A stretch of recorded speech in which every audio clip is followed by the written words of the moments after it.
செல்லமே, பணத்திற்காக தன் மானத்தை இழந்து வாழ்பவன் வசதியாக வாழலாம், ஆனால் கௌரவமாக வாழ முடியாது. எந்த சூழ்நிலையிலும் தன்மானத்தை இழக்காதே.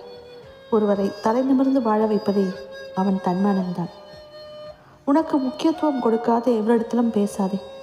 உன் வார்த்தைகளை காட்டிலும் உன் அமைதி உனக்கு மதிப்பை கொடுக்கும்.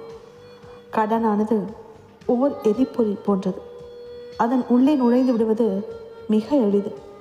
ஆனால் நுழைந்து விட்டாலோ அதிலிருந்து வெளியேறுவது மிக மிக கடினம்.